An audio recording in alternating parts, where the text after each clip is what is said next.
Namo tassa bhagavato arahato samma sambuddhassa. Namo tassa bhagavato arahato samma sambuddhassa.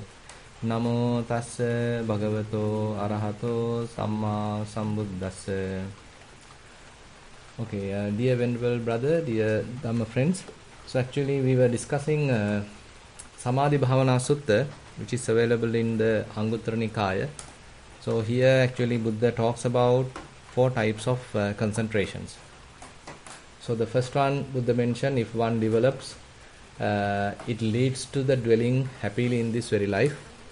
And the second one Buddha mentioned that if one develops that, it leads to obtaining knowledge and vision. The third one Buddha mentioned, if one develops that, then it will lead to development of the mindfulness and clear comprehension. And the fourth one Buddha mentioned, if one develops in such kind of a way, then it will lead to destruct all the taints. Now we discussed the first one very much basically. So the first one is Buddha mentioned, where if one develops that kind of a concentration, it leads to dwelling happily in this very life. Now these are the 4 jhanas Buddha mentioned. So as we discussed last time, so when we are developing concentration, we are basically concerned about developing 5 factors. That is vitakka, the applied mind; vichara, sustained mind; piti, the rapture; sukha, happiness; ekaggata, the concentration. So these are the 5 jhana factors. And these jhana factors actually we are trying to develop so that they will counteract with the hindrances. So we know that there are 5 hindrances, and those 5 hindrances are kamachanda, those are the sensual desire, and then ill will, that is what we call vyapada; tinamidda, sotantopa; vichikicha, the doubt; uddachakukkucca, regret and restlessness. Now these are the typical hindrances which typically overwhelming the mind, and first of all we need to abandon them, or at least we need to suppress them. Now in order to suppress them, we are developing those 5 jhana factors, or 5 concentration factors, and each one is actually interacting with the hindrance. Say for example, if we have continuous vitakka, that means again and again we are applying our mind to a particular primary object. So it will basically takes care of not allowing the mind to become lazy, lethargic. So therefore vitakka is quite opposite to laziness, or what we call as sotantopa, tinamidda. And when we apply our mind to a particular object, then we continuously observe it, very much like rubbing it, and then it is basically verifying, now this is the exact object that we want to observe. Now say when you are doing anapanasati, if you clearly know this is the in-breath, this is not the out-breath, and this is the out-breath, this is not the in-breath. So likewise you are quite certain about what you are doing, so then the possibility of arising doubt is not available. So vichara therefore is counteracting with doubt. And piti, on the other hand, prepare the mind in a more glad and more rapturous way, so that there is no possibility of arising ill will. And when the mind is having all these good qualities, so basically internally one may feel quite well, quite happy, contented. And as a result of that, there is no requirement for the mind to distract. Now typically why our mind get distracted is it is in search of some kind of a satisfaction from outside. Now if internally one gain this satisfaction, if internally the satisfaction, happiness, contentment is available, then it doesn't need to go out, doesn't need to regret about the past or have uncertainties about the future. Rather it can be happy in the present moment within internal premises. So therefore if one have this sukha, what we call happiness, sort of contented environment, then it is counteracting with regret and restlessness. That is uddhacca kucca. And on the other hand, when the mind is quite one-pointed or fairly collected, fairly concentrated, so that is quite opposite to kamacchanda, sensual desire. So one aspect of sensual desire is jumping from one object to the other object. Whenever the mind gets bored, basically it will jump to another object, where again it is finding some satisfaction. If there also it finds something bored, again jump to another one. So likewise, this jumping nature, scattering nature is the main feature of kamacchanda, sensual desire. But if one trains one's mind to fully concentrate on a selected object, so basically it is interacting or counteracting with the sensual desire. As a result of that, sensual desire is abandoned. Ekaggata, the concentration, interacting with that. Now, if one is able to have all these 5 jhana factors developed, then one can say one is in the first jhana. So last time we discussed, basically when we are developing jhana, so there are many methods, like you can develop jhana, attain jhana using anapanasati, you can attain jhana using kasina, you can attain jhana using say metta meditation, mudita meditation, karuna meditation.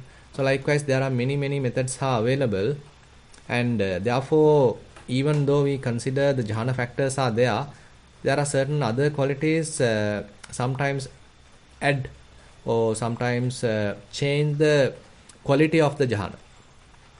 As we discussed, when one is developing first jhana using anapanasati, most probably there may be a little equanimous kind of jhana. But on the other hand, if we consider attaining first jhana using metta, loving kindness, so the loving kindness automatically has its kind of loving nature. So as a result of that, internally one may feel more glad, internally one may feel more satisfied when one develops jhana using loving kindness. So likewise, depending on the approach that we are taking, the quality of the mind may vary. And again, on the other hand, there are various depths also we can talk. So anapanasati, if one develops to attain jhana, when one is applying the mind to the breath again and again, and all these jhana factors are fulfilled, one can say one is in first jhana. But on the other hand, as we develop concentration, there is a possibility of arising the anapanasati nimitta, what we call as the counterpart sign or the concentration sign. So when that is available and it is become more steady, one can abandon breath and one can use that particular sign which is more subtle, soft, as one's primary object. That can be used to attain jhana, and that would be more deep. So likewise, the depth of the jhana is also another factor that we can talk. Anyway, all these jhanas are providing fair amount of satisfaction, kind of blissful abiding. So that is why Buddha mentioned that concentrations are leading to have a happy life in this very life, happy dwelling in this very life. Now there are certain dangers that we discussed last time, because if one attached to these jhanic states, ignoring the vipassana part, so that is then become a kind of a hindrance. On the other hand, if one is more addicted like to this jhana, so then the mind dwell in the jhanic state more in an attached, grasping manner. As a result of that, one's consciousness basically adhere to those jhana factors, like we discussed in the Uddesa Vibhanga Sutta. So then the mind become more colored, more conditioned using those qualities of the jhana. So the mind loses the mindfulness, but takes concentration as the dominant factor. So that is kind of a drawback when one is developing jhana. So one has to have this proper balance. So we know that there are 5 faculties that we are talking: saddha, viriya, sati, samadhi, panya. Saddha is the faith, Virya the effort, Sati mindfulness, Samadhi concentration, Panya wisdom. So basically it is necessary to have some sort of a equilibrium or kind of a balance among these five faculties. And if we want to keep any particular faculty in the front, that should be the mindfulness. So mindfulness has to be kept in front because it is the one basically monitoring the whole system. But if mindfulness is weaker, but the concentration comes to the front, then concentration overwhelms the person, and as a result of that, there could be certain consequences. Like one may feel certain overwhelming trance-like situations, and one may feel that one's head is sort of whirling, rotating, one's body is going through some uncontrollable kind of twisting or movements. So those kind of things are possible if the mindfulness is weaker but concentration is too much. So as a result of that, we need to know how to keep things under our purview. So that is where the mindfulness has to keep in the front as the dominant factor, and that is what mentioned in the Uddesa Vibhanga Sutta. Then one, even though one's mind is fairly concentrated, maybe in first jhana, second jhana, still one know what is exactly going on. Consciousness is not basically entangled or basically adhered to what we call to that particular jhanic qualities. Because these jhana qualities are fairly fascinating, fairly interesting. As a result of that, there's a higher possibility that we get attached to that, forgetting the mindfulness part, allowing concentration to overwhelm the whole body and the mind. So that is a kind of a drawback. And that has to be avoided. Basically, it may happen after some time. Because at the beginning, when we attain jhana, so it is so blissful and it will be a more kind of interesting experience, elating experience. So as a result of that, usually the yogi may attach to that. Usually the yogi may go and dwell in that, allowing consciousness to basically establish in that state. But later, understanding Buddha's teaching, giving some prominence to mindfulness, one has to come out of it, but maintaining the sort of a distant, detached observation. Like we discuss, say when we are doing walking practice, we allow the body to walk, but we, like an outsider, we can watch the walking process. Similarly, now here the mind is concentrated maybe in the first jhana, but still one can have this observing capacity. One can observe the whole process like a third person. Now this is what we have basically discussed. Now we can come to the second part, that is Buddha mentioned the development of concentration that leads to obtaining knowledge and vision. Jnana dassana patilabhaya samvattati. Now when typically jnana dassana patilabha, when we consider the Pali term, that basically relates to the knowledge and vision. But here the commentary as well as the Sutta basically highlights it is not the typical wisdom related skill that we are talking here. Rather it is a concentration related skill we are talking here. That is basically clairvoyance we are talking here. That is looking or seeing something which is not capable of seeing through the mundane eye. Now you know, if one is developing jhana, particularly up to the fourth jhana, and again if one is mastering jhana, then there is a possibility of having this kind of a capacity, that is to see something very far away, something through the walls and something like that. So it's a kind of a psychic power, what we call as Dibba Chakku. So here Buddha mentioned a bhikkhu attends to the perception of light. He focuses on the perception of day thus: as by day, so at night; as at night, so by day. So basically he has the capacity to perceive day and night very similar. Now things are very much under his control, so his mind has the perception. During the night time also he can see like in the day. During the daytime, if he want, he can have the perception of night. So very much like the property of light, he has his own control. So this basically happens through the jhana power. That's why I mentioned, say, if one has to master jhana, one attains fourth jhana, and while being in the fourth jhana, one do various jhanic practices, going through ascending order, going through descending order, jumping from one jhana to the other jhana. And this like very much like kind of a sport. And it's a kind of a, say, lifetime training. It's a difficult task. So therefore, nowadays it's very rarely that one can claim that one has such kind of a capacity. Because it's a really tedious task. One has to attain all the four jhanas, and not only that, the fourth jhana actually relate to the other arupa jhanas, immaterial jhana, and those also has to be mastered. So altogether these 8 jhanas have to be mastered. So that is not an easy task.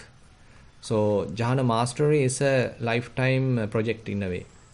So if one fulfill that, then there's a possibility that to have this kind of skill, which is a psychic skill. And Buddha mentioned, with a mind that is open and uncovered, he develops a mind imbued with luminosity. This is the development of concentration that leads to obtaining knowledge and vision. Now here, because of the available luminosity in the mind, now he can penetrate any kind of a, say, wall or any kind of a solid thing. He can see through. On the other hand, if something is far away, using this luminosity of the mind, he can again see. And actually, sometimes this is attributed to the Chutupapata jnana, where one can understand how another person, as a result of their own karma, how he is reborn in a particular place. If he has done wholesome karma, maybe he may be taking a wholesome birth in a celestial realm or human realm or in a more favorable situation.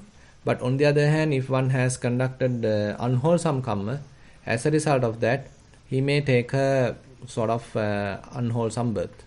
Now this, how this happens, one can understand, one can see how each person's arising, having taken birth, depending on this karma, through this Chutupapata jnana.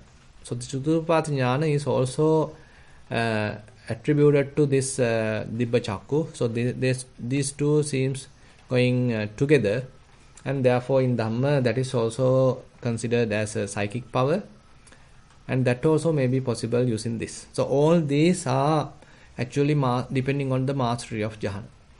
Here we are not talking about any vipassana, rather it is completely on samatha meditation. As we discussed, one has to abandon hindrances, has to attain first jhana, sort of dwell in that fair amount of time. Later he has to master first jhana, then say he is attaining second jhana, master second jhana, he is attaining third jhana, master third jhana, attaining fourth jhana, master fourth jhana, attaining all the other arupa jhanas, master them, and now he has to do all different kinds of exercises, mastering all these 8 jhana. It's a kind of a tedious process. As I mentioned, very rarely monks and nuns or any person would do it today, but there may be rare cases which they have a certain extraordinary skills to do this. As a result of that, they can easily train one's mind when one attains jhana, and sort of have the potential to look through, have the potential to see through maybe some solid objects, see through very far places, and maybe see how one getting the birth depending on one's karma. So these are somewhat extraordinary skills that one can develop. Now this is the second type of concentration that Buddha mentioned in this Samadhi Bhavana Sutta. Now we can get on to the third one. Here in the third one, Buddha mentioned, and what is the development of concentration that leads to mindfulness and clear comprehension.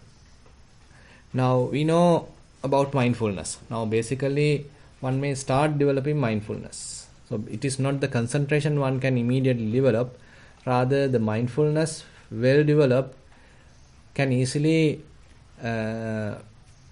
attach with concentration, can easily lead to concentration. Say if we consider a little bit of development of mindfulness, say if you consider your situation of the mind, it constantly jump from past to the future. We rarely live in the present moment. There are various incidents happen in the past. We are thinking about them, regretting about them, maybe worrying about them. On the other hand, say we have a lot of plans about the future. As a result of that, we are thinking about them, planning, designing, fantasizing. So many things are there. So always if we consider our mind, either live in the past or in the future. But we need to train the mind to live in the present moment. So that is where we use our body, because body is constantly living in the present moment, and certain bodily processes like breathing, rising and falling, bodily posture, all these actually we can use in order to sustain our attention in the present moment. As a result of that, slowly the quality of mindfulness would develop. So once the quality of mindfulness is there, now drifting to the past or to the future become less and less. And even if mind get distracted, it may quickly come back. So that is something that one need to experience. Now even though I am talking here, so you need to practically experience these things. We can talk this in within few minutes, but it's years of practice. So it may take long time, because there is no any instant method. Rather we have to slowly develop these skills, and when we train ourselves, then we can say, okay, even mind get distracted occasionally, it may quickly come back, it may quickly return. But in the previous cases, previous situation, say mind get distracted and we are fully obsessed with thinking, and very rarely we come to the present moment, either live in the past or future. But now once we train, it may start living in the present moment as much as possible, and even if it get distracted, it may return quickly. Now there are various methods to develop mindfulness. We already discussed these things in the Satipatthana Sutta. And when developed, now we understand, okay, there is a quality called mindfulness within the mind. While I am walking, I can be mindful. While I am eating, I can be mindful. While I am brushing the teeth, I can be mindful. While I am wearing my clothes, I can be mindful. So likewise, we can be aware each and every activity, what we are doing. And we need to train like that. So when we develop mindfulness like that, then Buddha asks us to clearly comprehend what we are being mindful. Say for example, if we are mindful about breath, now we know this is in breath, this is out breath, this is in breath, this is out breath. So likewise we train. Later, we need to examine certain qualities of the in breath, how we can differentiate in breath and out breath. So that leads to the clear comprehension. So we need to arouse that skill within the mind. Sometimes mind may not be interested of looking all these subtle qualities. It would be a little tiresome. As a result of that, mind may simply like to dwell in the concentrated state rather than examining, rather than investigating. So this investigation part we need to purposely very much like initiate. So once this initiation has done, then it may become a kind of a skill of the mind. Whatever happens, it may start closely observe, closely examine. But as I mentioned, we need to initially very much like purposely initiate this skill. When in-breath is available, we need to carefully examine how it begins and what is the middle, how it ends. whether it is warm, whether it is cool, whether it is long, whether it is short. So all these can be perceived only when we are closely examining it. Similarly, if we consider the out-breath, so there also one needs to examine it, then only one can understand, okay, this is the beginning, this is the middle, this is the end. And this may be comparatively maybe warmer, comparatively maybe longer or shorter, and it may touch us exactly at this particular place. So likewise, all this subtle information is available only if we do the close examination. So this close examination leads to clear comprehension. Now Buddha encourages us to do this. So that is why in many suttas, like Anapanasati Sutta, Buddha didn't stop at the very establishment of mindfulness. Rather, he encouraged us to closely examine. As a result of that, we know, okay, this is long, this is short, this is the beginning, this is the middle, this is the end. This is a complete cycle. This is the beginning of the in-breath, this is the middle of the in-breath, this is the end of the in-breath. There's a little gap. This is the beginning of the out-breath, this is the middle of the out-breath, this is the end of the out-breath. Again, there's a little gap. Now again, the beginning of the in-breath. So likewise, the complete cycle one can comprehend only when one pay close attention. Now these things have to be developed. And Buddha mentioned here, a bhikkhu knows feelings as they arise, as they remain present, as they disappear. Now, when this clear comprehension is fairly developed, now you can use that skill to many places. It is not that you only can do it for the breathing, but many areas you can utilize. Say if you are practicing walking meditation, so you exactly know, okay, this is the left leg, this is the right leg. Then you know this is the beginning of the lifting, now in the middle of the moving, now that is the placing. So you know distinctly these different phases of the walking. And even if it is touching the ground, you know where it is exactly touching and what are the qualities or characteristics available. So each and every element characteristic you can know only if you are doing this investigation part. Say if your left foot is touching the ground, you should know, okay, whether that is the hardness, this is the softness, this is the lightness, this is smoothness, this is heaviness, this is roughness, this heat, this is cold. So likewise, all these different subtle characteristics one can know only when fair amount of clear comprehension is available. So when clear comprehension is available, developed like that, you can use that skill to many other places. Say you are practicing elements meditation, then you know exactly what are the element characteristics present, because basically that is beyond our control, in the sense, I mean, we don't know exactly what is going to happen, but we can be fully aware what is happening right now. So it is unpredictable what is going to happen. That is why it is basically non-self. And when it is happening, we know exactly this is what exactly has happened, because we are fully aware, and at the same time we have the ability to exactly focus our mind to each and every phenomena, each and every characteristic. As a result of that, we know exactly, okay, this is the exact quality which is available. It may be the hardness, it may be the softness, it may be the beginning of the hardness, middle of the hardness, end of the hardness. This is the arising of the hardness, this is the passing away of the hardness. So likewise, you can clearly know the full picture. Suppose you are putting this ability to the Vedana-anupassana. So different types of feelings you can recognize. Okay, this is the pleasurable feeling, this is a painful feeling, this is an equanimous feeling. So you can distinctly recognize what exactly the type of the feeling.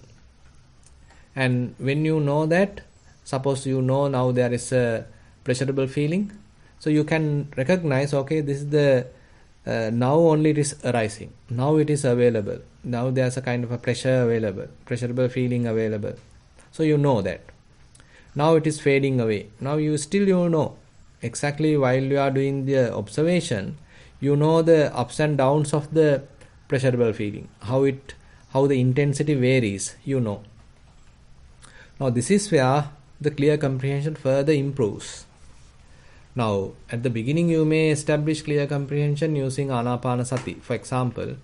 But later, when you are applying that skill to observe, say, Vedananupassana, to observe various different kinds of feelings, now as a result of that, further your these kind of skills further sharpens. Again and again, you are applying your mind, recognizing whether it is the beginning, the middle, the end, whether it is the arising part, whether it is the ending part, what exactly the type of the feeling. Then the mindfulness further sharpen. Now, as a result of that, probably the yogi may understand it is not exactly a single feeling which is operating, it may be a collection of minute feelings. Now, that is another aspect of clear comprehension where you are able to experience you are able to clearly comprehend with all the details, all the subtle details. Actually, when we consider a pleasurable feeling, it appears like it lasts for about 10 minutes, 5 minutes, etc. But if you closely examine, you may know it is not the same single kind of feeling which is existing all this time. Rather, many subtle, minute feelings are arising as a group. They instantly arise and pass away. Another one arises and it also passes away. Another one arises, it also passes away. So likewise, it's a kind of a collection of minute feelings. So this kind of a very clear, very precise observation is possible only when clear comprehension is very high. So these things have to be developed. So that's why Buddha mentioned again and again the development of concentration. It is not that immediately we may have this kind of a skill, but again and again when we are applying our mind, then these skills are going to be developed. It's like sharpening a blunt knife. So if the knife is not sharp, then again and again we need to sharpen it. Say about 100 times, 200 times. When we do that, then only it becomes really sharp. Similarly, our mind also, at the beginning it may not be capable of doing all this, but later, as a result of the development, it may be capable of recognizing all these subtle aspects. Now, Buddha explains here few things like how one may apply to feelings and what would be the picture.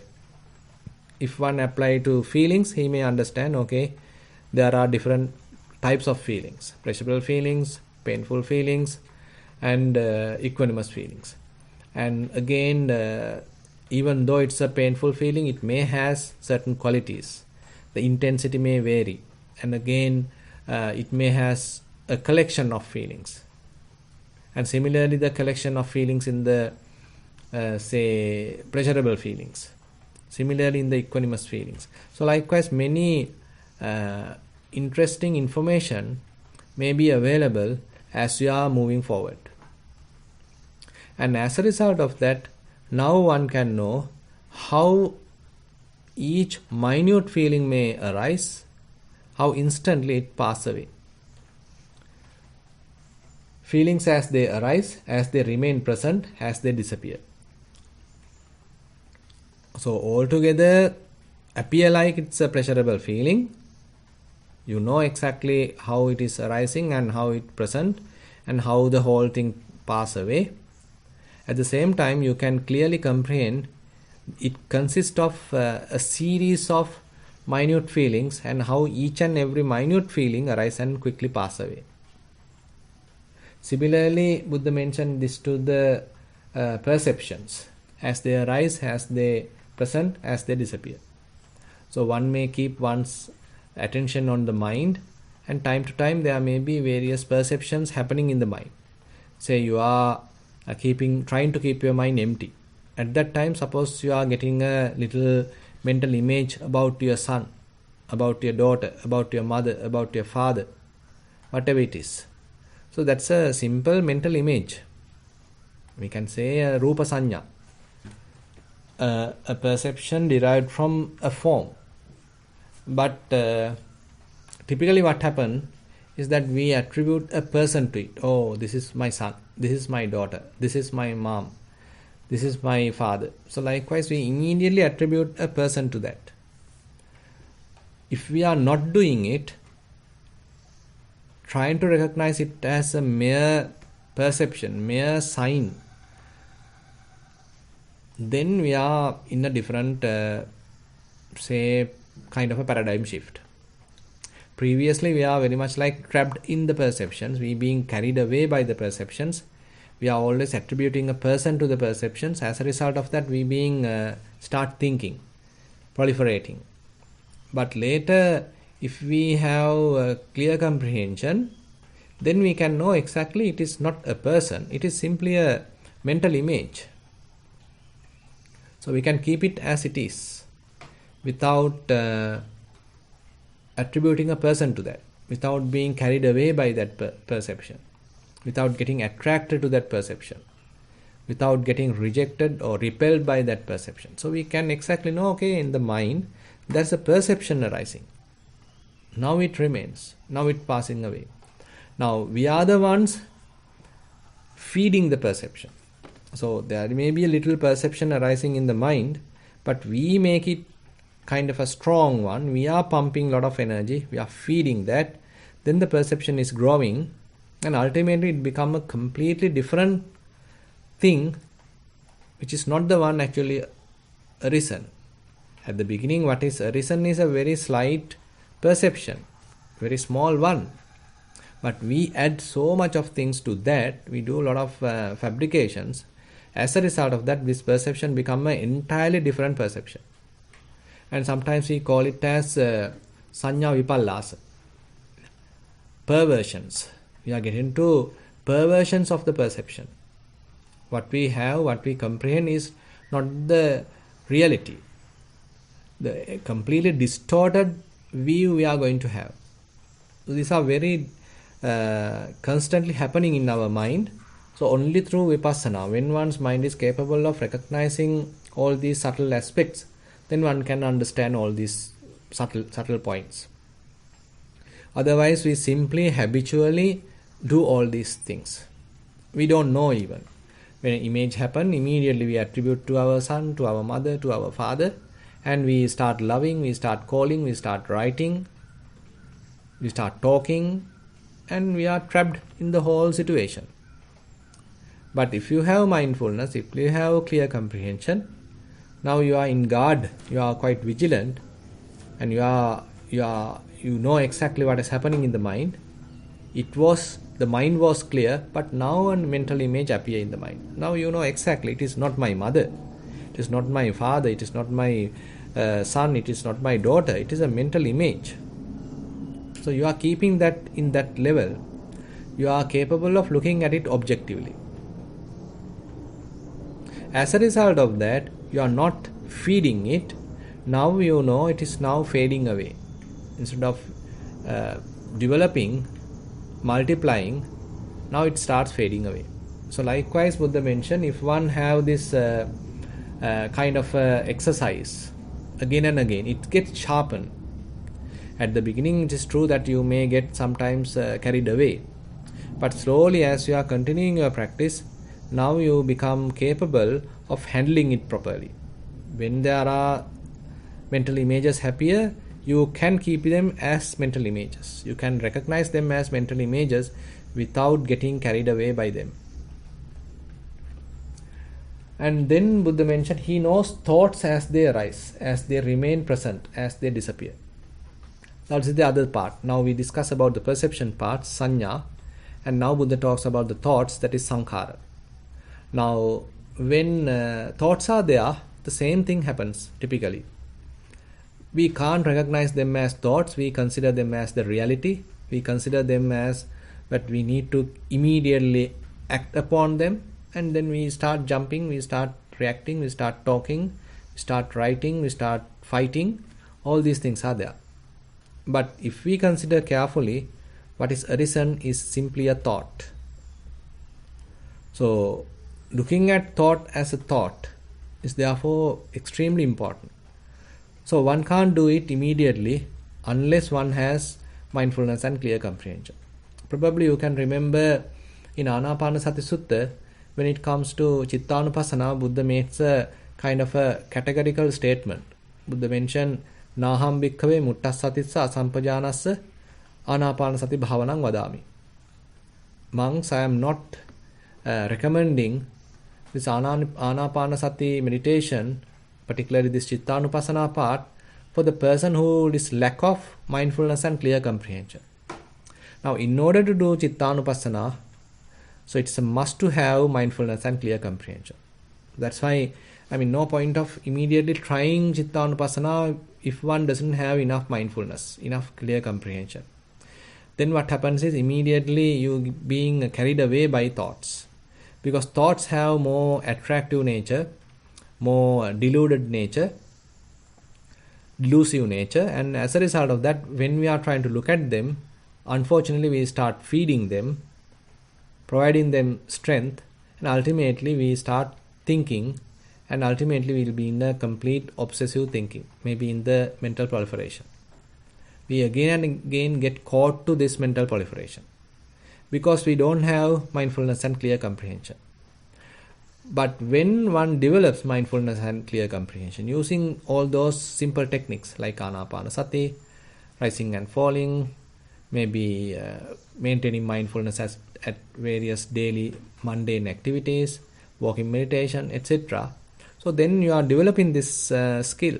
You are developing mindfulness. You are developing concentration. You are developing clear comprehension. Now later, you start watching the mind naturally. It is not that your teacher might ask you to watch your mind, but typically that may start. As you develop mindfulness and clear comprehension to fair extent, automatically, naturally, your mind may tend to look at it itself. What are the thoughts arising? Are there lustful thoughts? Are there, say, thoughts of ill will? Are there, say, jealousy thoughts? Is the mind restless? Is the mind regretting? Is the mind full of doubts? So likewise, you start looking at the mind objectively without being carried away by those thoughts. So that skill has to be further and further developed. Then one may have the skill to look at each and every thought. Previously, you may look at it as a kind of a bundle. So there may be, say, 10-15 thoughts together, and altogether you may feel like, okay, this is a lustful thought. There may be 10-15 thoughts together and you feel like, okay, this is an angry thought. But as you further develop your mindfulness and clear comprehension, you know it's not a single thought. It's a series of thoughts arising one after the other, supporting each and every one. It's appear like a bundle. Now you can disintegrate them. You can sort of disentangle the whole thing. Now you may be capable of looking at one thought after another thought, after another thought, as a series of thoughts. So this is how the clear comprehension improves. So Buddha mentioned, knows thoughts as they arise, as they remain present, and as they disappear. So this is a kind of a skill one has to develop. And then Buddha mentioned development of concentration that leads to mindfulness and clear comprehension. This is the development of the concentration which is leading to mindfulness and clear comprehension. Now actually, if one develops this, Buddha mentioned, he can become a saddhanusari, he can become a dhammanusari, and he can ultimately become a sotapanna at this level. Actually, that is not in this sutta, that is in another sutta in the Samyutta Nikaya. So Buddha mentioned, so when he talks about different aggregates, this is impermanent, each and every aggregate is impermanent. So a saddhanusari person, the person who is with a lot of faith, he start believing it. As a result of that, he has a lot of faith. He believes, okay, yes, it is the truth. So this particular forms are quite impermanent. So he starts having kind of a faith on it. Later, he clearly see that. He himself can verify that. Then only he can become a sotapanna. On the other hand, dhammanusari person, Buddha mentioned, panyaya mataso nijjanam khamanti. So that is where, so he logically comprehend. So Buddha has mentioned some Dhamma and he reads it, he may listen to that, and now he reflect about it. Now he logically think about it. As a result of that, he get lot of confidence. Okay, yes, it is true. But he himself haven't experienced it yet. Later he himself will experience it, then he becomes a Sotapanna. So therefore this perception of impermanence, what we have discussed in this third type of concentration, is very much like the very basic kind of insight that one can develop. So that's the very beginning of insight practice, we can say, insight knowledges, we can say. Most probably the insight knowledges, when one start developing, so this is the one going to happen. So he may understand how impermanent things are, how quickly things arise and pass away. So it may be different things. It may be feelings, it may be perceptions, it may be thoughts, it may be bodily phenomena. So likewise many things are possible, and as a result of that, now he himself start recognizing it. He himself start experiencing it. So anicca sanya, the perception of impermanence, is now developing within himself. Now slowly this can lead to the level of even become a Sotapanna. But that alone is not necessary, not enough. That's why Buddha talks about the fourth type of concentration that we'll discuss in another time. So with that, I like to conclude today's Sutta teaching session. Now I like to open the session for questions. Thank you, Bhante. Sadhu, sadhu, sadhu. So if anyone like to participate in the Q&A, you can raise your hand, or you can also send your questions via the chat.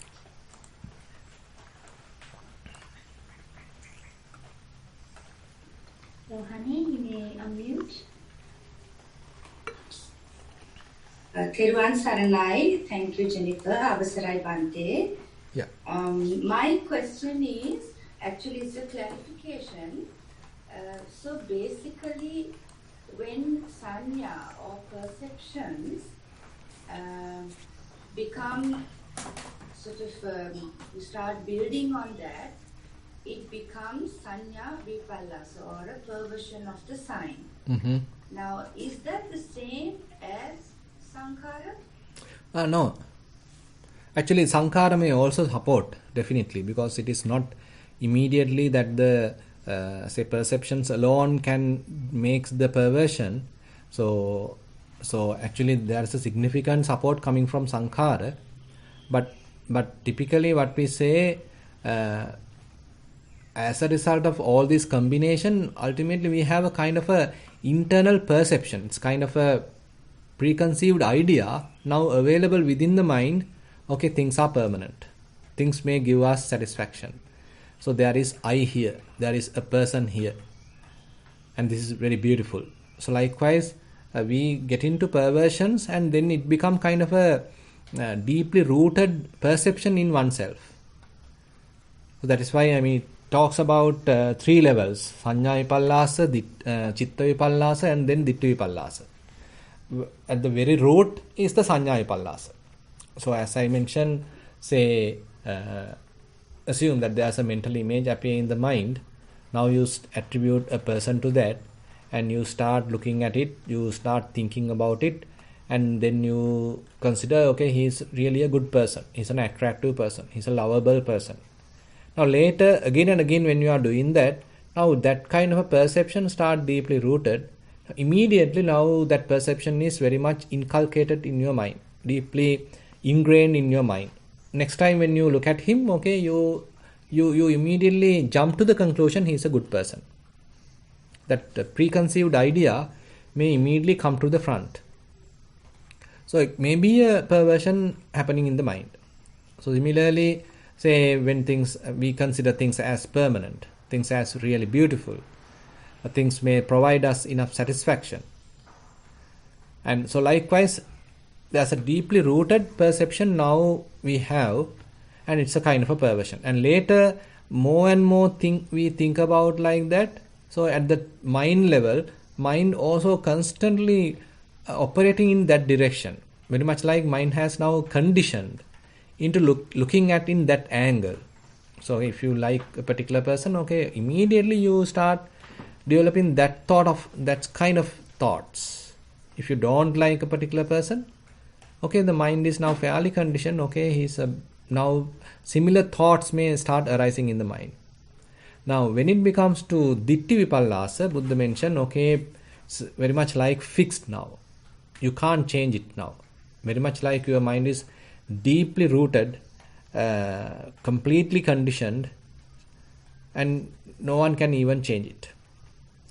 So it may start with a small perception, wrong perception, may develop to the thought level. Now even thoughts are operating in the same direction, and ultimately mind becomes fully conditioned, fully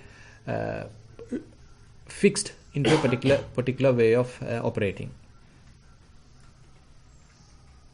Understood. Yeah. Sadhu, sadhu. Thank you, Thero. Yeah. Okay, thank you. I'd like to invite Tutor for the next question. Yeah, thanks, Jennifer. Now, Bhante, you spoke about mental images. Now, does that mean that you're actually seeing that in your mind, like the image of a man or a woman or a inanimate object? Do you actually see that object? Yeah, when we consider the mental image, that is what we typically refer, but it doesn't mean only the image. Now, when Buddha talks about sanya, Buddha talks about 6 categories. Say that is Rupa Sanya, Saddha Sanya, Gandha Sanya, Rasa Sanya, Pottabha Sanya, and Dhamma Sanya. So it's a kind of a vast spectrum we are talking here. So it is not only the mental, when we talk about mental image, so it is true that we immediately get the perception, idea that it may be a kind of a figure. But still, say you have a kind of a figure about a particular taste. So you know exactly this is the salty, this is bitter, this is sugary. Likewise, you already have that kind of a perception. So those sanya are already available in the mind. And say if you have a particular fragrance, okay, you know exactly, okay, this is the fragrance of a rose flower, this is the fragrance of a lotus flower.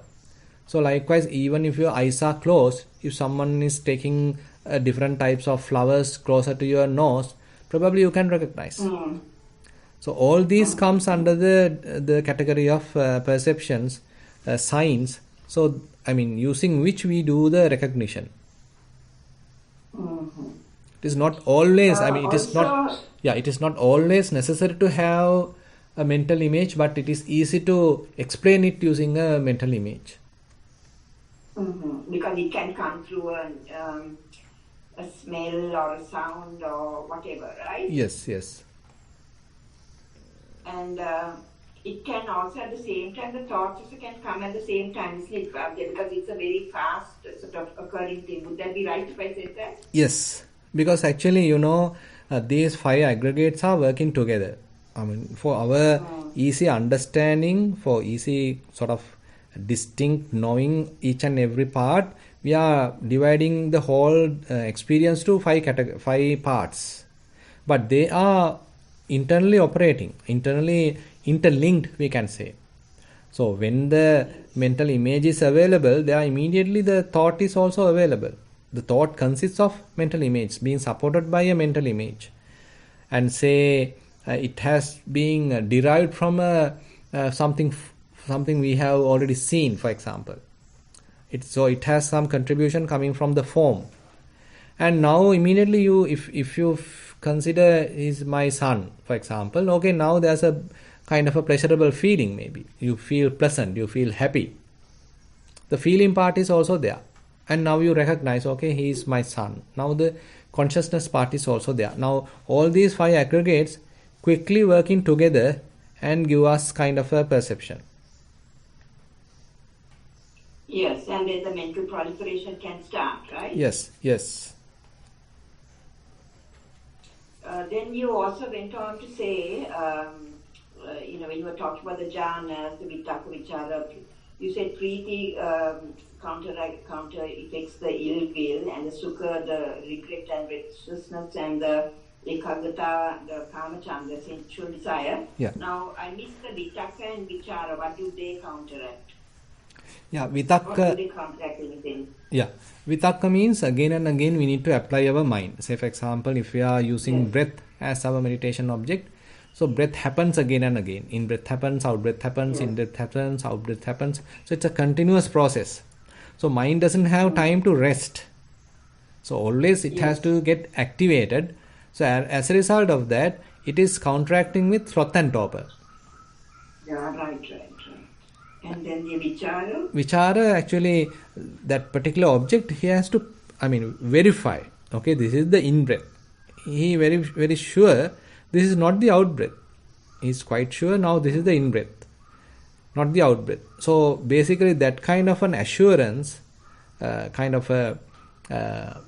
quite sure about the particular thing, is counteracting with the doubt. So doubt is kind of an uncertainty, whether it is in-breath or out-breath or this is the beginning or end or, so that kind of a uncertainty is there with the doubt. But here when you exactly know, okay, this is the beginning, okay, this is the middle, this is the end, this is exactly the in-breath, this is exactly the out-breath. Now there is no possibility of arising doubt. And you also went on to say that we first sort of concentrate on the in-breath, out-breath, and then we get these jhanic factors coming in. Mm-hmm. And then if I understood, that's why I want to just verify that we can drop the breath and go into these factors. Did I understand that correctly? No, actually, those are, that's why I discuss. So one can maintain one's attention continuously with the breath, and one can arouse all these jhana factors, and they are fairly available. And one can say, okay, now I am in first jhana. But on the other hand, there's another way of going to jhana using another approach, rather than going through the breath. So at the first we are using breath to develop concentration, to develop mindfulness. Later it will produce the nimitta, concentration sign. It may appear like a cloud, it may appear like a moon, or it may appear like say light. So then when it becomes stabilized, quite available, quite stable, now you can ignore breath. Now you can ignore breath and simply pay attention to that particular sign. So that sign is more and more a subtle object, even subtler than the breath. Now, if one attains jhana using that, it becomes more blissful and say more deep. I see. And the other question I want to ask you was, when the body becomes, very, very comfortable, can we just switch on to that comfort, or that's not advice? No, actually, if you start looking at comfort as comfort, if you start investigating comfort, now you are not in samatha but in vipassana. You have switched to right. Yeah. So that is where that's also not difficult. But that's not difficult. No, not at all. Not difficult. And again, that is the advice of the Buddha. Rather than being trapped in the experience, rather than being overwhelmed by the experience, how one can objectively look at it. You come out of the experience, you take a step back, and now you closely examining what is going on. Now this is a rapturous experience. Now it is changing. Okay, now it is disappearing. Now another place, rapturous experience arising. So likewise, you look at the whole thing. You closely examining the whole thing rather than being trapped in it. So that is why Buddha mentioned Piti Patisangvedi Asasissamiti Sikkati, Sukha Patisangvedi Asasissamiti Sikkati. So you know exactly now there is a rupture, and you know, and when now there is a happiness, and you know, you are not being carried away by that, and you are not being trapped in it. Your consciousness is not deeply adhered to that. You have the capacity to examine it, investigate it.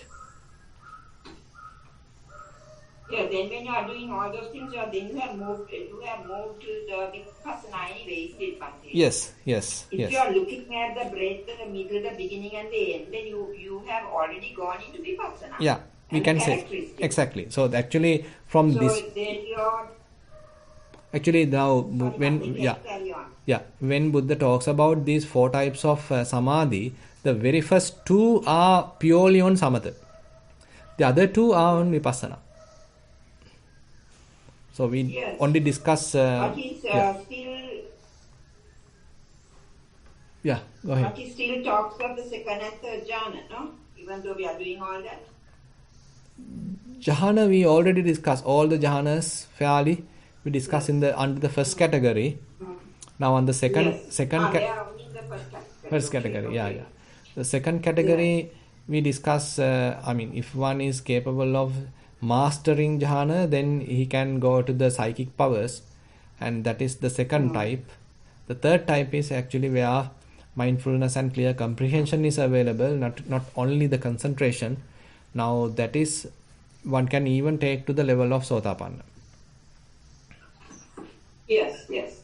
Now, I have written some notes here. Obviously, I had somebody else have done it, and I have written a note here in the second type of thing where we get knowledge and vision. I have put here, this is not yatha bhuta nana dassana. So, what is the difference between the knowledge and vision and yatha bhuta nana dassana, or you want to do it another time? Yeah, no, actually, that's why I mentioned. Now, typically, when we consider knowledge and vision, that is the Yathabhuta Jnana Dassana. But here, according to the commentary and according to the, say, Sutta, how it evolves, it is not the Yathabhuta Jnana Dassana mentioned here. So, it is mentioned here particularly related to the luminosity of the mind, the ability to look at even during the night like in the day, even during the daytime like in the night. So likewise, it's a different skill that one is developing, not really the that you are looking at things in a more realistic manner. Now this is kind of a different skill that is being developed based on the jhanic practice, and that is where it is attributed to clairvoyance or dibba chakku. Yes. So dibba chakku, not the yathabhuta jnana dassana that we are talking in the vipassana. So that yatha bhuta nana dassana is really related to Vipassana. where we are actually investigating, right? Exactly. We are investigating and going deeper. Yes. But here in the second type of concentration, here it is mentioned more into the samatha part, that is into dibba chakku. That's a psychic power. That is mindfulness and clear comprehension. No, that is the third part. Oh, sorry. That's the third part. Yes. So the second one, the knowledge and vision, is related to psychic power and clairvoyance, right? Yes. Okay, Bhante, I think I got that one. It's very interesting, isn't it, Bhante? Yeah. Thank you. Okay. Thank you. Okay. Okay, thank you. I'd like to invite Kumidini to the next question. Thank you, Jennifer, and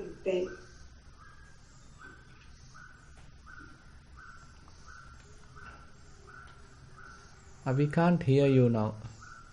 Kumidini, you can try to mute again. are you okay now? Can you hear me? Yes. Okay.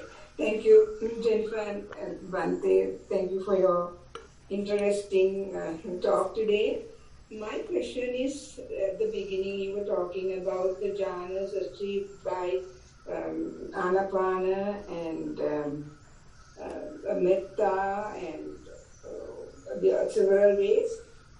But I want to ask you about jhanas achieved from the vipassana way. Can you you never mentioned that. Yeah. I'm keeping it for the next session, because on the next session, actually, based on how one may develop concentration which is capable of removing the taints. So vipassana knowledges, the vipassana that is purely on vipassana. So yeah, so there I thought of discussing about vipassana jhana. So that is to come. Yes. Good. Yes. I look forward to that. But I have another question, not related to today's topic, but something that we have been talking about, but I haven't had a good comprehension of it. There are the three also like Kamasava, bhavasava, avijjasava. Kamasava, vibhavatanha, kamatanha, bhavatanha, vibhavatanha. Right. What is vibhavatanha? Yeah. Now suppose you are in a say traffic jam. Now you are going through the road and immediately you got up with the traffic jam. Now you immediately get a kind of sort of a reaction. Okay, how can I get rid of it? When this is going to finish? Now there's a deep desire arising within you to come out of it. Now this is a kind of a vibhavatanha. So you are rejecting the present moment experience, and you want to reject. You want to remove it. You want to abandon it. It's a kind of a forceful desire arising, refusing the present moment experience. And it was explained to me by another monk as not wanting to be born. Yeah. So now that's why now when we consider vibhavatanha in the more slight way, applying to the say momentary experience. So that is where we want to get rid of the present moment experience. Later you can expand it. Okay, you are going through a particular job. It is not just momentary experience. You have to do it for many years. Now you can have an inner desire. Okay, I want to get rid of this job. I want to find a new job. Now that is also vibhavatanha. And say you are hating your life, present life now, and you want to have a much better life. I hate this life. I want to become a celestial being. I want to become this. I want to become that. So the becoming part is also there. That is the bhavatanha. But hating the present experience. Either it may be a very slight, very narrow duration, or it may be a longer duration. Everything is basically on vibhavatanha. So ultimately one can say, you don't want to exist in the present life. You are refusing the present life, bhava, but you may want to have a different life. Thank you, Bhante, but that was not at all what this monk was saying. He said bhavatanha is to be, enjoying the present life and wanting more of it. The other one is like in India or even here, they believe that after this life there is no other life. Yeah, one can argue actually the bhavatanha is attributed to the what you call shastratvada, and vibhavatanha is attributed to uchchedavada. So that is why they usually talk like that, because bhavatanha is always wanted to become. Okay, you want to become a good person, you want to become a rich person, you want to become a higher person. So likewise, always the desiring part to become. So that is basically, it's a kind of a underneath belief is that you can have a continuation long time, and again you can get into new and new blissful or wonderful experiences. So therefore it is more towards the Shaswata Ditti, thinking that the life is eternal. But on the other hand, the vibhavatanha, now you are refusing the present. Present experience you are refusing, and you want to terminate it.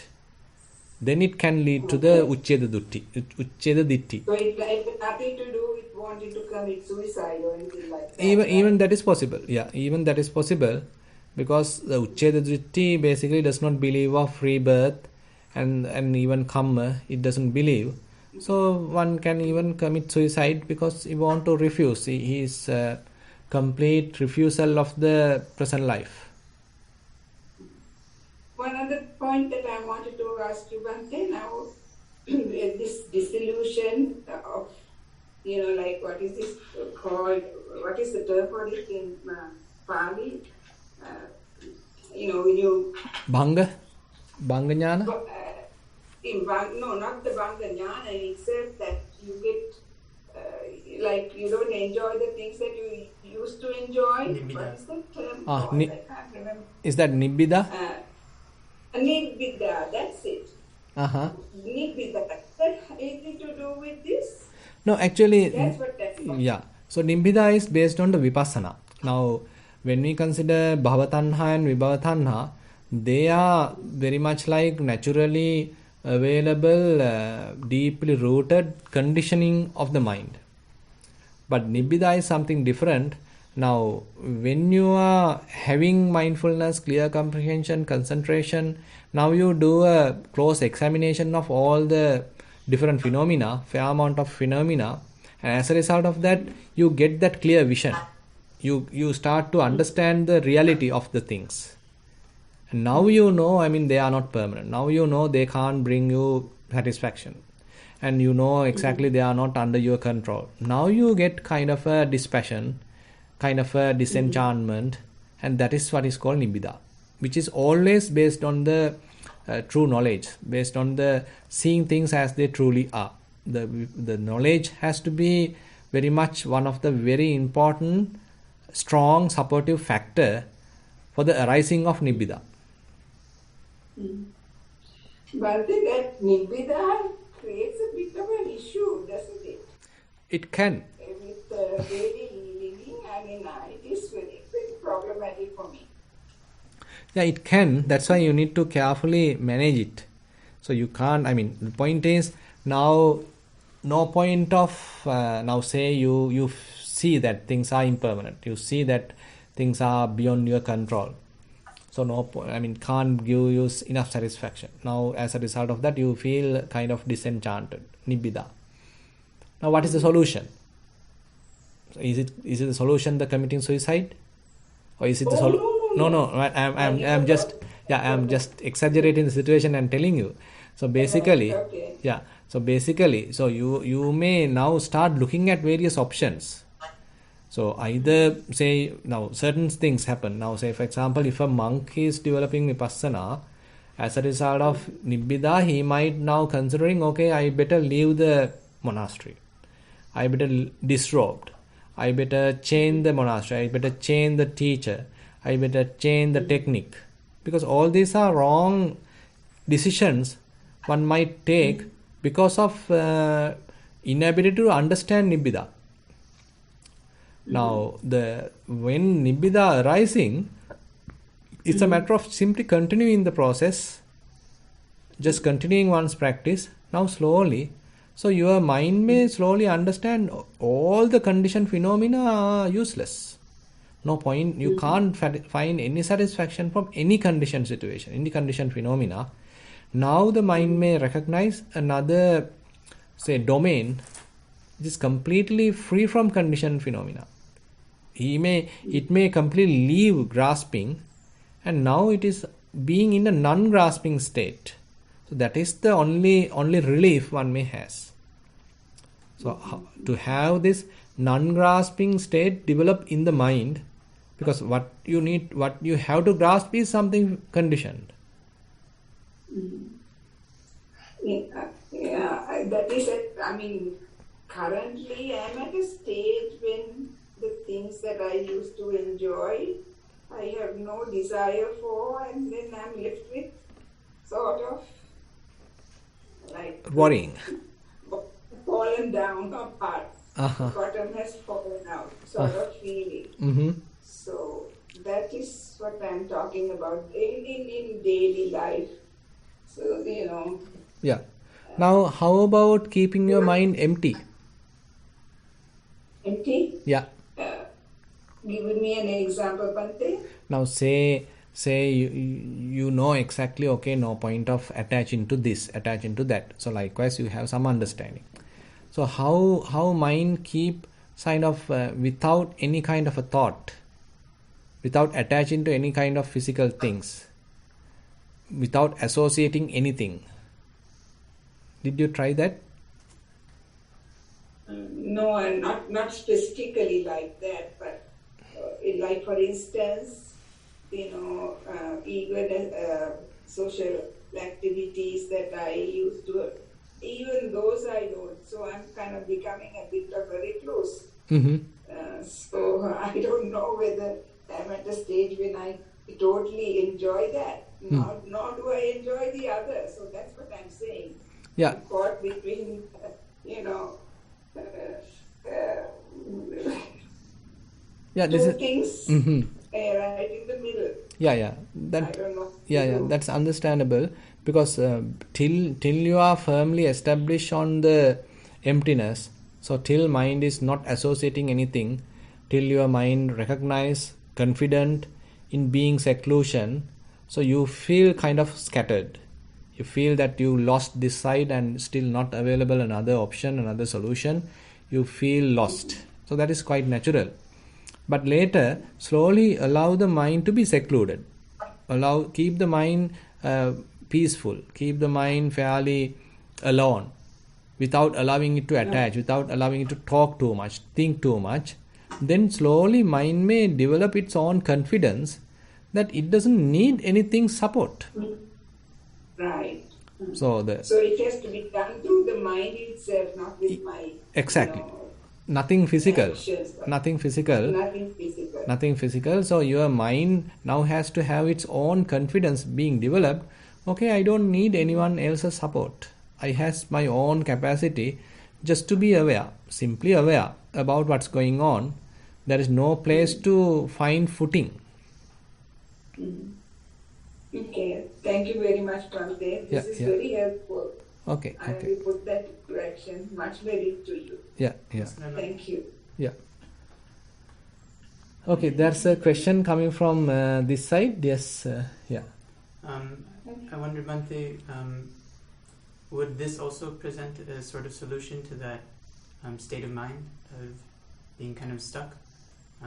Things like delighting in Dhamma, for example, like the delighting. How it said the jhanas are pleasant abiding here and now, or having good kalyana mittas and things. Are these suitable answers as well to that sort of nibbida? Yeah, that can be. That will help you to cope up with the situation. But ultimately, you yourself have to find the mind itself has to find another solution. Solution in the sense is based on the kind of confidence. Okay, there is nothing to associate. Simple awareness is a birthright available in the mind. It doesn't depend on anything. Now, say for example, assume that you have a skill to look at things. Okay, your eyes are available, your eyes are healthy, you can look at things. Is it a must to have something to look at? If there is nothing is available to look at, does that mean your vision is impaired? Not. The vision is available. You see, the vision is available, but many objects are also available to see. And what has happened was that we being carried away by those different objects what we have looked at. Now suppose all those objects are disappeared, taken away. It doesn't mean that you can't look or you can't see. The ability to see and your vision is still available. Now you are keeping on trust of that, not on the object. Those objects are coming and going, though they are quite impermanent, vulnerable. So instead of you are paying attention to them, you simply take the responsibility to your hand. Okay, I can see things. So likewise, the mind has the capacity to being aware. So this simple, pure awareness is a kind of a birthright to the mind. It's a kind of an inherent capacity to the mind. Now, rather than we being trying to get satisfaction depending on the external phenomena, now we simply say, keep the mind empty. It doesn't mean, empty mind doesn't mean you are unconscious. You are fully aware, fully conscious. What's going on, you are fully aware. That's all we have. So being trust in that pure awareness, ultimately. So that is where, on the other hand, now you have a kind of an equanimity for all the conditioned phenomena. So that is why the Sankharupekkha Jnana, ultimate, very much like the end of the Vipassana knowledges. So you are fairly have a kind of an equanimous attitude towards all the conditioned phenomena, because you know no point of attaching to them. But the awareness available in the mind is only what you are endowed with, what you are born with. So you are simply being with that. And so it's sort of like that is the goal, and things, supporting factors like Kalyana Mittas and Jhanas are more just to prepare for that, rather? Yeah, that they may prepare the conducive environment.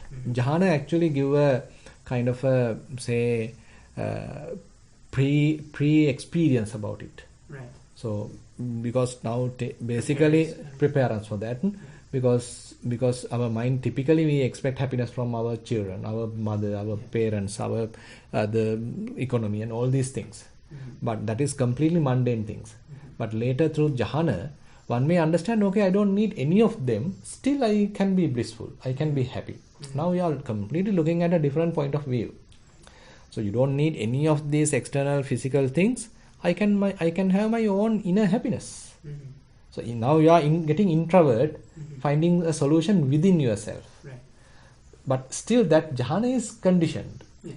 So it is not yet have the support of the wisdom. Yeah. Now later through vipassana you are getting a lot of support coming through wisdom, and there you are finding complete seclusion, not attaching to anything, not grasping anything. So that is another way of another solution, we can say. So that is ultimately become the kind of one's dwelling place or one's refuge in one's practice. Yeah.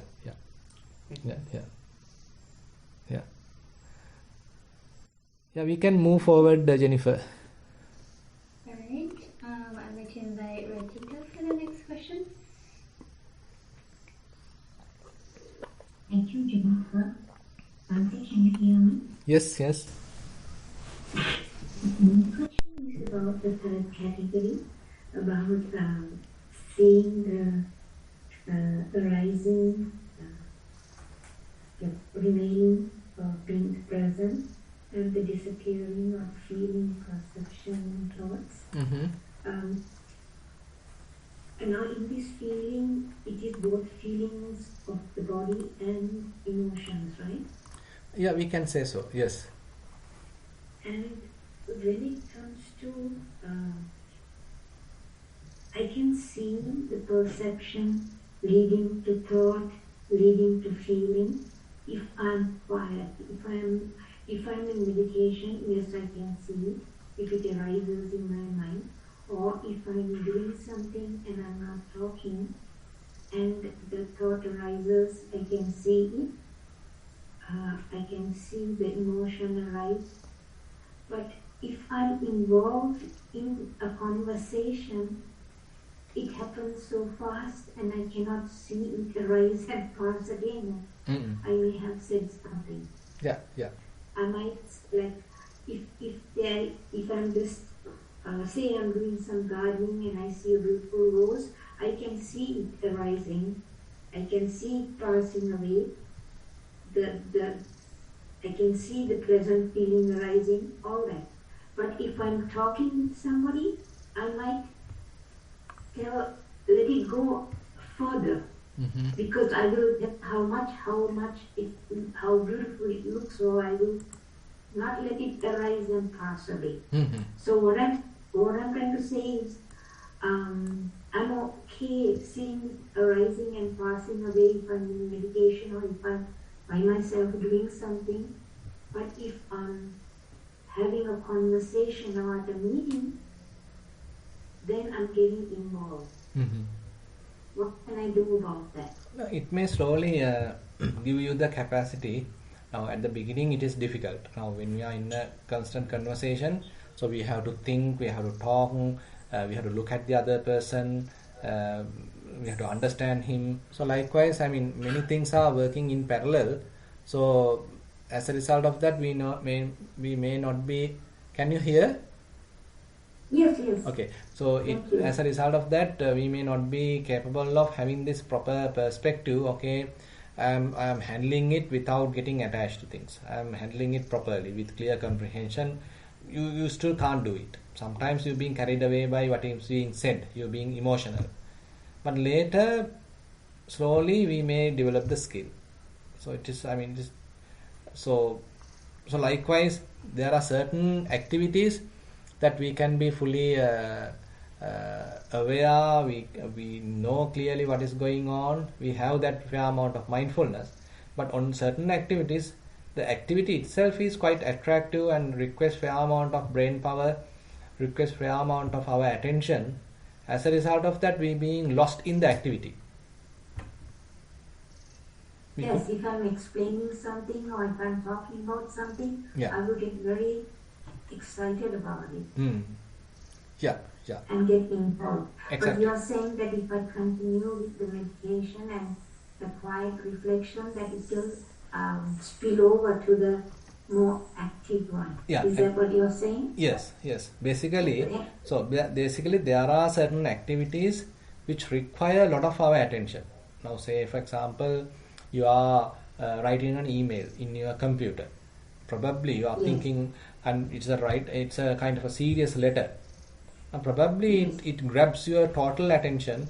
You are fully in that activity, and even someone is close by is talking to you, you can't hear. Yes. Because you are being absorbed to that activity. But on the other hand, suppose you are simply going through a mundane, say you are sweeping the floor.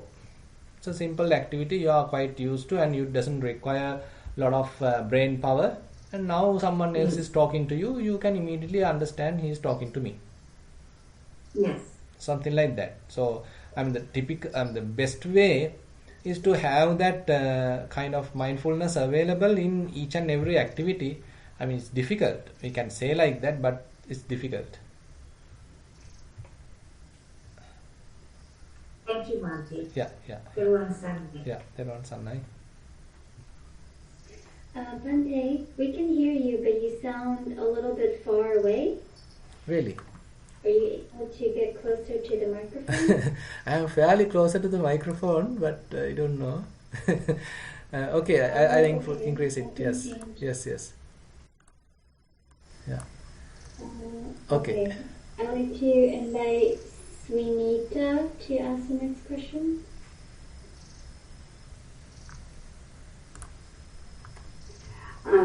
Bhante, I was thinking about with Bhavatanha, when one realizes the perversion, the vipallasa, you think the body is subhaya when it is asubha, when you think of the 32 parts, of the body, and then the nitya, you think it's nitya when it's anicca, and the viparinama of the body, the rupa vedana sanna sankara vijnana itself, when you realize the viparinama, the changing nature of everything, and then you realize this is dukkha, and then how can there be anatta? Because if you're not in control of this body, and you can't maintain it the way you want, and then you really lose your desire for the body, and therefore in meditation you say, then you disconnect with the body, and then you say space is better or consciousness is better, and you gradually go to arupa, like this desiring the arupa, and that arupa world can that be the vibhavatanha, your desire for that world, leaving the body behind? Good question. Leaving aside one thing and grasping another thing is not the approach. Temporarily we can do it. So Buddha recommended that to some extent. Idam nissaya idam pajahata. So that's a kind of a technique that one can associate. Now, say for example, in the Chula Sunyata Sutta, Say if you have a lot of perceptions, lot of ideas, thoughts, thinking going on with respect to the city, now once you come to the monastery, so you have to let go of all the city related activities, thoughts, perceptions, but you need to grasp what is activities, perception with respect to the monastery. It's a kind of a practical advice what we can take. Now say now you start practicing the meditation. Now you are trying to be aware of only your body. You are using body as a mechanism to abandon all the thoughts, perceptions, thinking with respect to the monastery. It has a purposeful value, practical value. Now you only know about the body. Now later you know only a particular element. Say you are practicing elements meditation, you know exactly what is present right now. Maybe the hardness, it may be the softness. Now you are fully aware of a particular element. Now you don't know much about the other elements. So basically the perception about the body has completely disappeared. Only one type of perception is available, that is with respect to the particular element. So likewise Buddha mentioned, so you may grasp one thing, you may use one thing in order to abandon a large gross something else. So always we may grasp, we may use something refined in order to abandon, in order to let go of something more gross. But this process has to continue. I mean, as you said, probably you may be grasping arupa in order to abandon rupa, but later you need to abandon arupa as well. So that is where Buddha talks about the atammeta. So ultimately you can't grasp anything. Nothing is worthy of grasping. Sabbe dhamma nalang abhinivesaya. There is nothing worth of adhering to, nothing worth of grasping. And I was actually thinking one day that the Bhavana is that desire to go into the arupa world. But then when you do vipassana, you realize even the arupa world is impermanent. Yeah. And that also will not last. Exactly. And then you realize Nibbana is the only way out. Yeah. You virtually concentrate more on the Nibbana. Yes. Yeah, exactly. So that is why, I mean, arupa there also does not mean really that arupa realm or arupa jhana. Rather, you abandon all the physical things and you are coming to very much like chittanupassana, dhammanupassana, and keeping the mind empty. So that can have some characteristics common with the arupa jhana. So this is explained in the Salayatana Vibhanga Sutta, where the mind is basically empty and very much like the attention is pervaded, very much like across the whole universe. So it doesn't have any boundary. So it has certain characteristics of arupa jhana. But it is also doing for a purpose. It is not that one is trying to absorb to that. One is trying to grasp that. It is using as a mechanism to recognize subtle defilements, to recognize how eye-making, mind-making, eye-conceit happens. And as a result of that, all this eye-making, mind-making is abandoned. Hope you got it. I suppose even the arupa world, if you die at that moment, if you're in a jhana and you die at that time, you end up in maybe the Brahma realm. Mm-hmm. So that is also impermanent. You can live there for 84,000 yawns and then probably go straight back to hell if one has not become a sotapanna or whatever. So I suppose it just shows that nothing is permanent except Nibbana, the original, isn't it? Yeah. The same should be Nibbana. Yeah.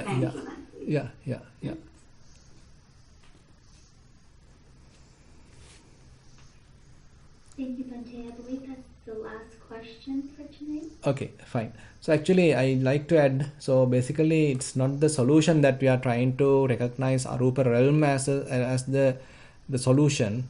Rather, it may one perceive temporarily as a temporary abiding, but later one has to abandon that and recognize all the defilements, how it is conditioned in the mind, and ultimately we have to have kind of an unconditioned mind, the state of mind in an unconditioned, so that may be taken as the refuge. So with that we can conclude today's Can I ask one quick question? Yeah, one quick question from this side, yes. Sorry, Bhante. The last portion that we were discussing of that kind of gradual letting go, it reminds me, is this a suitable kind of simile? I've heard it from one teacher. It's kind of like in the same way that one uses like the railing on a staircase. Like you still hold on to it while you're walking up. Exactly. And so this refers to the different things like your teachers, sangha, and different practices, and then gradually as you let go more and more, exactly, then you can finally release your hands more and more from the railing. Exactly. Once you're on that stable ground of like, finished. Very true. It's very much like climbing on a ladder. Right. So you need that rails in order to get into the top ladder, top rail, right? Top rail, and you need to let go of the lower rail. Yes. So you can't simply grasp lower rail in order to go to the upper rail. So you're doing it for purpose, and later you need to abandon that. You need to let go of that. So ultimately, nothing is there to grasp. But in the process, in the whole journey, here and there we may grasp, probably a support of a Kalyana Mitra, probably the support of the Dhamma, probably support of the teaching. So likewise, there may be little things that we may have to grasp, because still we are not confident, still we are not fully free. So when the mind is completely free, there is nothing to grasp, there is nothing to hold, there is nothing to take anything as something useful. So mind has its own capacity to liberate. So I mean, it's a very interesting path, actually very interesting path. That's why Buddha mentioned, I mean, so you can't immediately abandon everything. So thinking that, okay, ultimately I'm going to abandon everything without having the capacity right now. It's no point. Now suppose you have to climb to a topmost floor of the particular building. You have a very tall ladder, and ultimately I don't need the ladder. Once you are up in the hill, up in the building. So right now, but right now you're on the ground. Cannot just teleport. Exactly. So you can't throw away the ladder, because ladder is the path that is helping you to climb to the topmost floor. Once you reach topmost floor, probably you can abandon ladder, but till that you need to have some support. Yeah. Thank you. Yeah. So actually we can relate this to the Ratavinita Sutta. Yes. One type of practice helps to achieve another type of practice, and that when you are cultivate helps you to reach another level of practice. Once you practice that, you are capable of developing another level of practice. Like that, it's a kind of a process, continuous process, that we are abandoning and reaching a more refined state. Amen. Yeah. One after the other. Okay, with that we'll conclude today's Sutta teaching, and whatever the merits that we have accumulated, we'll share with all the celestial beings, all the past relatives, and whoever in need of merits. And we wish these merits help us also to attain path fruition, Nibbana. We'll recite the traditional verses. Ittavata hehi sambatang punya sampadang sabbe deva anumodantu sabba sampatti siddhya. Ittavata hehi sambatang punya sampadang sabbe bhuta anumodantu sabba sampatti siddhya. Ittavata hehi sambatang punya sampadang sabbe satta anumodantu sabba sampatti siddhya. Akasattha ca bummattha devanaga mahindika anumoditva chirang rakkhantu sasanang. Akasattha ca bummattha devanaga mahindika punyantang anumoditva chirang rakkhantu desanang. Akasattha ca bummattha devanaga mahindika punyantang anumoditva chirang rakkhantu mamparang. Idang vo ñātīnaṃ hotu sukitā hontu ñātayo. Idang vo ñātīnaṃ hotu sukitā hontu ñātayo. Idang vo ñātīnaṃ hotu sukitā hontu ñātayo. Imina punya kammena māme bāla samāgamo satang samāgamo hotu yāva nibbāna pattiyā. Imina punya kammena māme bāla samāgamo satang samāgamo hotu yāva nibbāna pattiyā. ඉමිනා පුඤ්ඤ කම්මේන මාමේ බාල සමාගමෝ සතං සමාගමෝ හෝතු යාව නිබ්බාන පත්තියා. සාදු සාදු සාදු.